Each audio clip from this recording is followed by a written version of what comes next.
Hello, Diaz here, founder and owner of Greenwood Dental. Welcome to another episode of What's Up Doc Dentist Confessions. So let's start with the confession on the sweatshirt.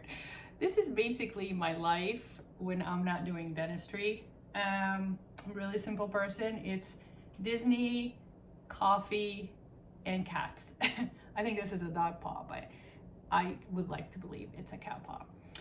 Yeah, so what I've been doing, waiting to tape is I'm reading about chickens. I have this photography, beautiful book about chickens. I love chickens. I always wanted to have a farm. Isn't she adorable? I think chickens have a lot of personality and a lot of pizzazz, and it reminds me of moi. So, yeah, so today's confession, I am talking about a couple of things that I did not talk about last time is the logo.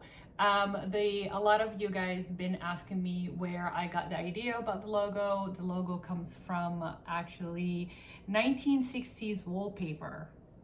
Yeah, it does. So what I did is I researched the 1960s kind of style, and I decided to take that, give it to a marketing company, which is Tyson Steel, that out of, I think, Oregon, and they did the logo out of it. So I love orange, and one of my favorite time of my childhood is when we had an apartment in Jeddah, Saudi Arabia, and everything was orange, like the drapes, the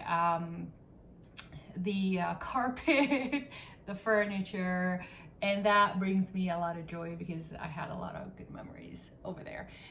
So I picked it, and it reminded me of some of the pattern that we had on our bed sheets, since it was like a 2-bedroom apartment, so I had to share my bedroom with my brothers. So we had like bunk beds, the bed, and in front of it was the closet, so the cupboard. So as a girl, I didn't get the chance or the choice to have my own room. Anyway, so that's about the logo. And yeah, a couple of things that, people ask me, and, when we talk to you guys about treatments, we're really treating the condition. But I confess, I do have a night guard. I do clench and grind. Sometimes I wear it, sometimes I don't. It really depends if it really, really hurts. Obviously, a human reaction is all about pain. Pain make us respond in a very different way and react in a different way and be compliant in different ways. The other thing is, I confess, sometimes I go to bed without brushing, and I do wake myself up, and I was like, oh, I gotta go brush. So I brush, I do the water pick, because sometimes I'm really tired. I just fall asleep, and I wanna, just not worry about teeth at the end of the day. But I do wake myself up, and then I go brush. Going through menopause, it's hard because my sleep is interrupted with the hot flashes. The most common thing is insomnia with menopause. So I don't get some nights, I don't get a whole lot of sleep. It's very interrupted and segmented. So when I get home and then just pull my feet up, I just fall asleep sometimes. But don't do the same thing. Definitely brushing before bedtime is very, very, very important. I have to remind myself, if you guys watch the video about my dental history, oral health history, I spent a lot of time in the dental chair and no more. So that just like creeped me out, and that's what motivates me to jump out of bed in the middle of the night and actually, I have to brush my teeth. No excuses. So yeah, but we're human. We're just like everybody else. We get tired, we break down, we pull our backs, we hurt our backs, we hurt our hand, our eyes get blurry and tired at the end of the day. But what it helps really is the oath we have taken when we graduate from dental school is perseverance. It just, we keep chugging along, and we are here to take care of you. It has nothing to do with us. It's not about us. So with years of, practice, your body gets trained, to bite the bullet and keep on going and moving on. So yeah, we are, like I said, we just like everybody else. We're not superheroes. We're not mutants. It's not like we don't have like bad habit. I love sugar. I love candy, sticky candy. I love chocolate. I love chocolate. But the good news is because of menopause, you get the insulin reaction and insulin response, over exaggerated of insulin response. So that keeps me from doing too much chocolate. But I don't think if somebody tells me that chocolate is poison, I probably will still eat it. Like, I don't care. I rather go happy with a piece of chocolate in my mouth. I just saw beautiful toddlers this week. You know, the kids just starting to come through with the parents, and we talked about pacifiers and thumb sucking and how important to get rid of this habit as soon as you can, as young as you can. I used to have 2 pacifiers, one in my mouth and one went around my head to comfort me. I used to hum, you know, and one time my mom was holding me and it was sticky and it was dirty. I was a year old, and she didn't know anything about the effect of the suction on the palate or anything like that. She just figured that this is disgusting. So what she did is she's like, that's it, I'm done. She took both of them and she tossed them out of the window. And I didn't realize it until it's bedtime and I wanted my pacifiers. So I kept crying and crying and crying.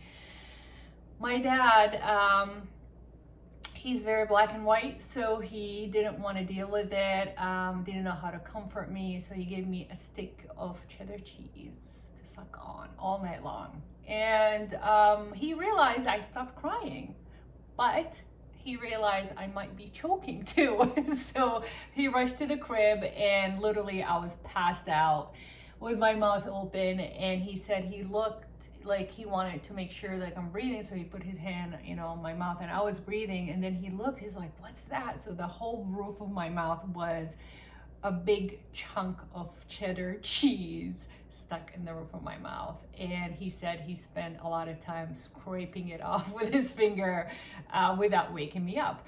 So yeah, it's hard to get rid of thumb sucking or pacifier. It's not easy. We do request it. We do recommend it. But I was that child. I was that child that depended on the comfort of a pacifier. You know, my mom worked 2 jobs. My dad, you know, worked long hours, and she had the Irish twins, which is me and my brother, and then she had number 3 2 years after me. So she didn't have time to comfort you or, you know, for you to ease out of your habit or your pacifier.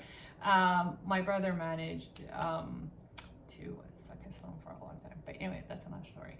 He's gonna be real bad if I tell this story. Yeah, our teeth get sensitive with whitening. You know, I'm posting a video about how to troubleshoot whitening. So they do get sensitive. I can't do the in-office whitening because it hurts a lot. You know, it's my teeth are not that resistant to sensitivity. So again, we're not perfect. So yeah, these stories, I hope they help you guys. Just think about us. We are regular people, and we do have our challenges, and we have our troubles, and we were children, and we were toddlers, and we had our habits, and we went through the trauma of getting rid of the habits and so forth and so on. So I was not born Dr. Slava. I was a child. I was a toddler. And I was, you know, I was a good kid, but, you know, I had my habit. Like I said, that pacifier it killed me. No, I'm just kidding. I'm over it. But, yeah, so, but parents do what parents need to do. They have to. And I get it. I totally understand it. And, you know, I relate to it. And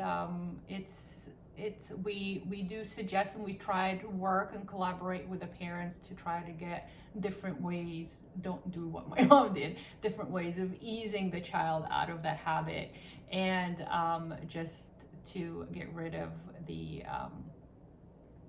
pacifier.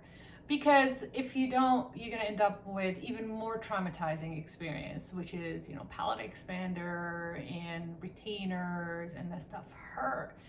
But that's another video. So I'm out of time. We love you guys. Be safe, and I'll catch you on the next video. I wonder what other stories I have for you guys. All right, talk to you later. Thanks for watching. DS out.